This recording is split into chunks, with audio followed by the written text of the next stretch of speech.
৭০ বছর ধরে তাফালের তুষ হলো প্রাচ্য, লাভায় লাল শাক হয়ে গেল পূবের আকাশ, জেরুজালেম হয়ে গেল জল্লাদের জলসাঘর। উচ্চারিত লাইনগুলো লিখেছেন শহীদ উসমান হাদি। তিনি কবিতা লিখতেন সীমান্ত শরীফ নামে। তার কলম এবং কণ্ঠ দুটোই ছিল অন্যায়ের বিরুদ্ধে সোচ্চার। প্রিয় দর্শক, সময় টেলিভিশনের আজকের আয়োজনে আমরা জানব উসমান হাদির লেখা কবিতা সম্পর্কে। সঙ্গে আছি আমি শেখ সাদি মারজান। আমার সঙ্গে উপস্থিত আছেন প্রখ্যাত আবৃত্তি শিল্পী শামসুদ্দোহা পাটোয়ারি। আছেন আরও একজন অতিথি, প্রতিশ্রুতিশীল আবৃত্তি শিল্পী মাহজাবিন মিতি। এই দুই গুণী আবৃত্তি শিল্পীর সাথে কথা বলবো। তারা উচ্চারণ করবেন শহীদ উসমান হাদির লেখা কবিতার শব্দাবলী। সঙ্গেই থাকুন, আশা করি ভালো লাগবে। প্রথমেই শামসুদ্দোহা ভাইয়ের কাছে জানতে চাইব, শহীদ উসমান হাদির লেখা কবিতা পড়ার সময় আপনার কি মনে হয় এক অব্যক্ত যন্ত্রণার মুখোমুখি দাঁড়িয়ে আছেন? ধন্যবাদ আপনাকে। আমি প্রথমেই শহীদ ওসমান হাদির আত্মার প্রতি আমার শ্রদ্ধা জ্ঞাপন করছি এবং পাশাপাশি জুলাইতে যে আন্দোলন হয়েছে, যে সকল মানুষ ছাত্র জনতা শহীদ হয়েছেন, তাদের প্রত্যেকের আত্মার প্রতি আমার বিনম্র শ্রদ্ধা। একেবারেই সহজ করে বলতে গেলে, দেখুন, আমাদের আন্দোলন পরবর্তী সময়গুলোতে অনেক মানুষের আমরা ভয়েস তো শুনতাম, তো ভয়েসগুলো তো মোটামুটি ভেসে আসতো কখনো টিভির স্ক্রিনে অথবা আমাদের মোবাইলে। সেই জায়গা থেকে প্রথম যেটা আমার মনে হতো যে ওসমান হাদির প্রথম দিকের যে কথাগুলো, তো মনে হতো যে ছেলেটা তো ক্ষুব্ধ কেন। তারপর এই ক্ষুব্ধতা আমরা যদি ভাবতাম যে হয়তোবা মানুষের কিন্তু দেখুন রাগের বহিঃপ্রকাশ কিন্তু ভিন্নভাবে হয়। রাগ হলে আপনি কাউকে মারতেও পারেন, আবার কথার মাধ্যমে বলে কিন্তু শেষ করতে পারেন। আমি কখন বুঝতে পারলাম, ধরুন যে যখন ইলেকশনটা ডিক্লারেশন হলো, তারপর সে যখন ভোটে গেলেন, একটা জায়গা, আমি যে জায়গাটার নাম জানি না, সে ভোটের জন্য প্রার্থনা করছে, তার গায়ে পানি পড়লো এবং এটা কিন্তু একবার না, 3 বার। তারপরে কিন্তু ছেলেটি সহসে বলল, যাক ইচ্ছে হয়েছে মারুক, আরও মারুক, তাতে আমার কিছু আসে যায় না। এই যে আপনার একটা সারল্যতা, যে কেউ তার দিকে ময়লা পানি মারছে, তার ভিতরে কোনো রাগ বা ক্রোধের কোনো বহিঃপ্রকাশ নেই, এই বিষয়গুলো কিন্তু একটা মানুষকে আমাদের কাছে অনেক বেশি কাছে টেনে নেয়। এবং এই যে আপনি যে বললেন অমর তো আসলে কে হবেন? যার পদচিহ্নগুলো বা তার যে যাত্রাগুলো সে করেছেন, সেগুলো যদি আমার হৃদয়ের মানসপটে যদি গেঁথে যায়, তাহলে কিন্তু ওই মানুষটি আমার কাছে স্মৃতি হয়ে থাকবেন ভালোভাবে। তাহলে সেই জায়গা থেকে আমার কাছে মনে হয়েছে যে অবশ্যই তার যে লেখা, যেগুলো আমি পড়েছি, 4-5টা কবিতা পড়েছি, লেখার মধ্যেও আমি বলবো যে অসম্ভব সুন্দর শব্দের গাঁথুনি। সবচেয়ে যে বিষয়গুলো আমরা আবৃত্তি শিল্পীরা চেষ্টা করি যে আবৃত্তি যোগ্য কিনা অনেকে বলে, আমি বলবো যে আবৃত্তি যোগ্যের বাইরে শব্দের গাঁথুনি এবং অনেক বেশি গভীরতা রয়েছে কবিতার মধ্যে। এটা অনেক বেশি ভালো লেগেছে। আমার বিশ্বাস যে ওর লেখাগুলো দর্শকদের ভালো লাগবে। তাহলে এবার আপনার কণ্ঠে উসমান হাদির লেখা একটি কবিতার আবৃত্তি শুনব। আচ্ছা, ঠিক আছে। তাহলে আমি প্রথমেই যে কবিতাটা পড়তে চাই উসমান হাদির লেখা, আগুন কি আলো নয়, লিখেছেন। ওয়েস্টফেলিয়া এলো আধুনিকতা, ইউনিভার্সাল ডিক্লারেশনে মানবাধিকার। পশ্চিমা সূর্যে এলো রেনেসার রূপসী রোদ, কলোনিতে আলোকায়ন এলো কিরণের নামে। তারপর তো শুধু সাম্য, মৈত্রী আর স্বাধীনতা। প্রিন্স অফ ওয়েলসে ঘোষণা হলো গণহত্যা গিলে খাবে না দুনিয়ারে আর। অতঃপর হলোকাস্টের হাঁপড় নিভায়ে শান্তির সুনামি আনলো আটলান্টিক সভ্যতা। এরপর ৭০ বছর ধরে তাফালের তুষ হলো প্রাচ্য, লাভায় লাল শাক হয়ে গেল পূবের আকাশ, জেরুজালেম হয়ে গেল জল্লাদের জলসাঘর। সভ্যতার এ শতাব্দীতে গাজায় বারুদ নাচে উদ্দাম বিমানে, সহস্র সংসার হয়ে যায় প্রকাশ্য হিরোসীমা, চাম্বল পাতার মতো উড়ে যায় শিশুদের প্রাণ। মায়েরা খুলি কুড়িয়ে জোড়া দেয় ছিন্ন ভিন্ন মাথা, রক্তের ফিনকিতে ছিঁড়ে যায় আজরাইলের খাতা। এই কবিতার শেষ লাইনটা যখন আমি শুনলাম, ছিঁড়ে যায় আজরাইলের খাতা, আমাদেরকে গাজার কথাই মনে করিয়ে দেয়। অবশ্যই। তাহলে এবার আমি মিতি আপুর কাছে আসি। মিতি আপু, আপনি তো ওসমান হাদির কয়েকটি কবিতা পড়েছেন। তার কবিতার কোন লাইনটি পড়ার সময় আপনার বাকরুদ্ধ হয়ে গিয়েছে? প্রথমেই ধন্যবাদ জানাতে চাচ্ছি সময় টিভিকে এরকম একজন কবির কবিতাকে সবার সামনে তুলে ধরার জন্য। আসলে ওনার বেশি লেখা আমার পড়া হয়নি, 4-5টা কবিতা পড়েছি। আমার প্রতিটা কবিতাতেই আমার মনে হয়েছে অনেক গভীরতা রয়েছে, শব্দের অনেক, ভাইয়া যেটা বললেন, সুন্দর গাঁথুনি আমরা যেটা খুঁজতে চেষ্টা করি। তো এরকম একটি কবিতার লাইন আমার খুব মানে পড়ার পর আমার মনে হয়েছে যে অনেক গভীরতা আছে। একটা লাইন ছিল, কাফনের কাপড় ছাড়া আর কোনো পর্দা নেই এখন। কথাটার সাথে মানে এতটা সত্যতা খুঁজে পাই আমাদের জীবনের। এই লাইনটা পড়ার পর আমি আসলেই স্তব্ধ হয়ে গিয়েছিলাম যে কতটা গভীর তার চিন্তাভাবনা। এবং আরেকটি কবিতা যেটা আমাকে খুব টেনেছে, তার মাকে নিয়ে লেখা।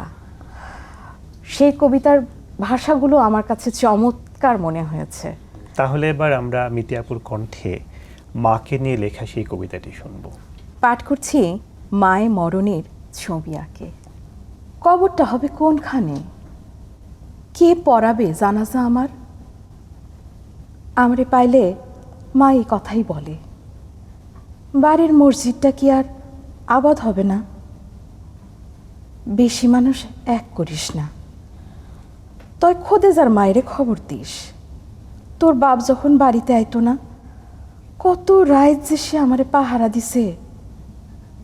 আমার দাফন হইয়া গেলে তুই থাকবি আরো, সবাই যাবার পরও পড়তে থাকবি ইয়াসিন আর রহমান।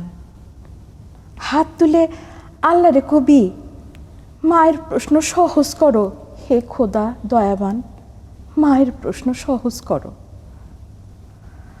মায়েরা চিরদিন আলিফের মতো থাকে না, মায়েদের দেহেও একদিন বার্ধক্য আসে। কোমরটা নুয়ে পড়ে রুকুর মতন, সুরমায় ছেয়ে যায় চোখের উঠোন। মায়েরা অমর নয় এ আমি জানি। মায়ের প্রেসক্রিপশনটা আমার বড় আপন। আব্বার দেয়া হাতের বালা, পিতলের পানের থালা, এমনকি তার নামাজের সেই ভাঙা চৌকিটাও। হঠাৎ ভাবি, মা না হয় আমার সাথেই মরল, নিদান কালেও চুমু খাইয়া আমার গলায় ধরল। আমি চাইছি না মা 100 বছর বাঁচুক, শুধু চাই নুয়ে নুয়ে হলেও মা তার মাটির চুলায় আর কটা দিন রাঁধুক। পাতিল খুঁজে কলিজাটা আমার পাতেই দিক। সংসারে মা তো একটা অদৃশ্য ঐশী সুতো, মাকড়সার মতো সেই সুতোটা আর কটা দিন বাঁধুক। মাকড়সার মতো সেই সুতোটা আর কটা দিন বাঁধুক। অসাধারণ আবৃত্তি, ধন্যবাদ মিতি আপু। দোহাবের কাছে একটি কথা আমি জানতে চাইব, ওসমান হাদির এই কাব্য সত্তাকে ছড়িয়ে দিতে বা এই প্রজন্মের কাছে তুলে ধরতে আবৃত্তি শিল্পীরা কী ভূমিকা পালন করতে পারে? আমার কাছে যেটা মনে হয় যে বইটার তো আপনার প্রথম যে এডিশনটা এটা শেষ হয়ে গেছে, দ্বিতীয় এডিশনটা আসলে বাজারে যখন যাবে, আজকে আমরা যখন পড়ছি সময় টেলিভিশনে, তা আমি মনে করি তো এটাও তো সময় টেলিভিশনের একটা অনেক বড় একটা উদ্যোগ যে একজন মানুষকে শ্রদ্ধা জানিয়ে আমাদেরকে ডেকেছেন। আমরা হয়তো বা 2টো কবিতা পড়ছি বা 4টা কবিতা পড়ছি, এর মাধ্যমে কিন্তু একটা বিশাল জনগোষ্ঠী জেনে যাবে, বিশাল বা যারা আবৃত্তির সাথে জড়িত রয়েছেন, সংস্কৃতির সাথে যারা একদম ওতপ্রোতভাবে জড়িয়ে আছেন, তারা তো জানবেন ওর লেখা মানে লেখাগুলো সম্পর্কে। সেই লেখাগুলো আমি মনে করি অবশ্যই ভালো লাগবে, এবং ভালো লাগলে আস্তে আস্তে ছড়িয়ে যাবে। এবং এটা শুধু আবৃত্তি শিল্পী না, আমি মনে করি যে যারা ধারণ করেন জুলাই বিপ্লবকে, প্রত্যেকের ঠোঁটে ঠোঁটেই থাকবে কণ্ঠস্থ হয়ে। তাহলে আপনার কণ্ঠে ওসমান হাদির লেখা আরেকটি কবিতার আবৃত্তি শুনব। ওসমান হাদির এই লেখাটি আমার ভালো লেগেছে অনেক বেশি। আমায় ছিঁড়ে খাও হে শকুন, হে সীমান্তের শকুন, এক্ষুনি ছিঁড়ে খাও আমাকে। হে আটলান্টিক ইরিগল, শিগগির খুবলে খাও আমাকে। হে বৈকাল হ্রদের বাজ, আঁচড়ে কামড়ে ছিন্ন ভিন্ন করো আমাকে। আমার রক্ত রসে শুধু অসহায়ত্ব আর অভাব। কাগজের কামলারা তারে আদর করে মুদ্রাস্ফীতি ডাকে। ঋণের চাপে নীল হয়ে যাচ্ছে আমার অনুচক্রিকা। সংসার চালাতে অন্তরে হয় ইন্টারনাল ব্লিডিং। কি আশ্চর্য, তবু আমি মরছি না। ওদিকে দোজকের ভয়ে আত্মহত্যা করবারও সাহস পাই না আমি। খোদাকে বললাম আমি মরতে চাই। তিনি বললেন, বেঁচে আছো কে বলল? সহস্রাব্দ উন্নয়নের সাক্ষী হিসেবে রাজা তোমাকে মমি করে রেখেছেন। বাজারে দীর্ঘশ্বাস ফেললে নাকি রাজ্যের ভীষণ বদনাম হয়। রাজারও মন খারাপ হয় খুব। কোতোয়ালরা ফরমান জারি করেছে আমাকে সারাক্ষণই হাসতে হবে, নইলে দেশি কুকুর ও বিদেশি মাগুরকে একবেলা ভালো মন্দ খাওয়ানো হবে আমার মাংস দিয়ে। নিত্যদিন ব্রয়লারের মুড়ি নাকি ওদের ভাল লাগে না।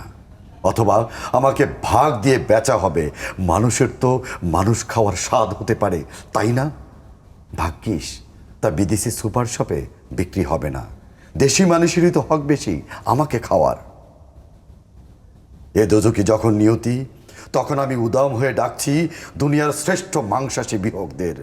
হে ঈগল, চিল ও ভয়ঙ্কর বাজেরা, হে সাম্রাজ্যবাদী সাহসী শকুনিরা, তোমরা F-35 এর মতো, MiG-29 এর মতো দল বেঁধে হামলে পড়ো আমার বুকে। আমার রান, থান, চক্ষু, কলিজা আজ সব তোমাদের গনিমতের মাল। দেশি সুর খুবলে খাওয়ার আগেই আমায় ইচ্ছে মতো ছিঁড়ে খাও তোমরা। দোহাই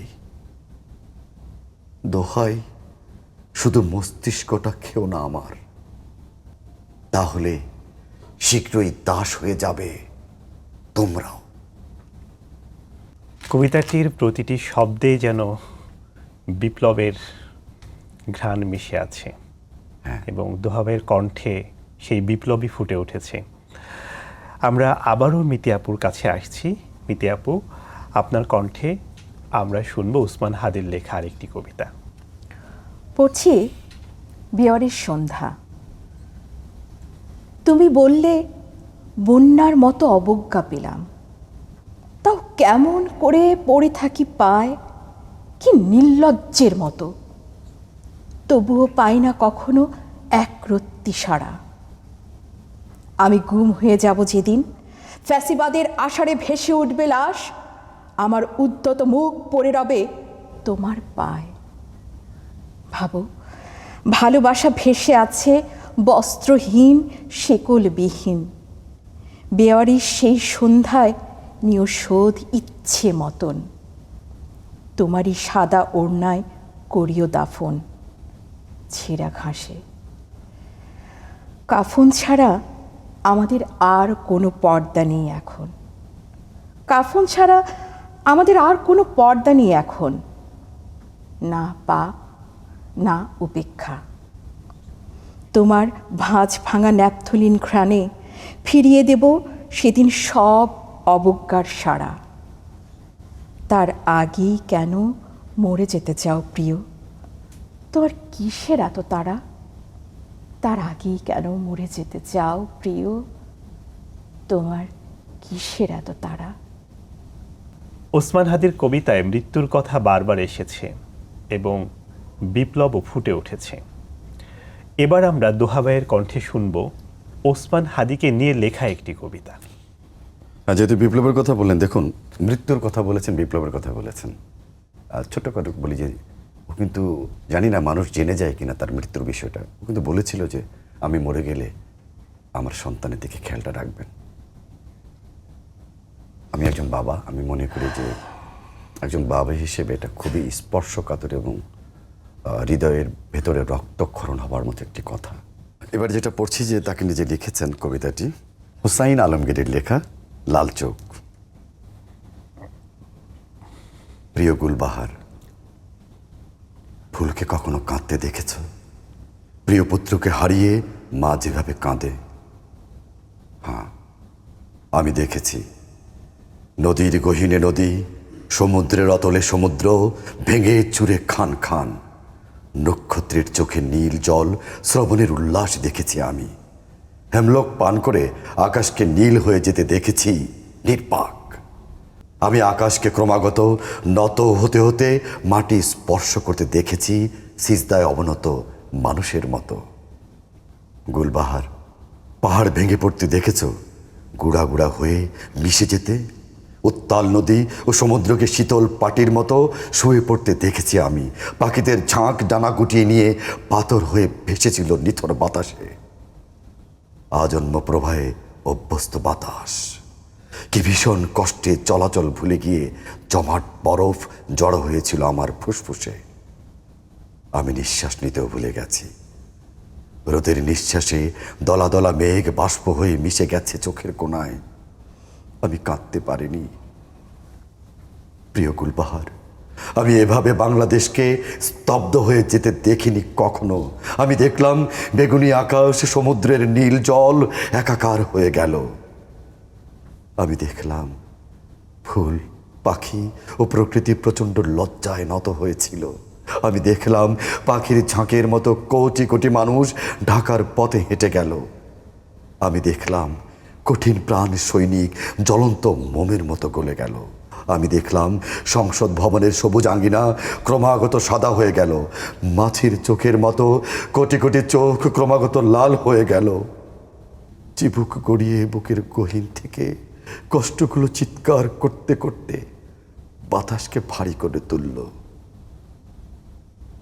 পরম শ্রদ্ধায় পুরো বাংলাদেশ তার সম্মুখে দাঁড়িয়ে গেল। কে সে মহান পুরুষ?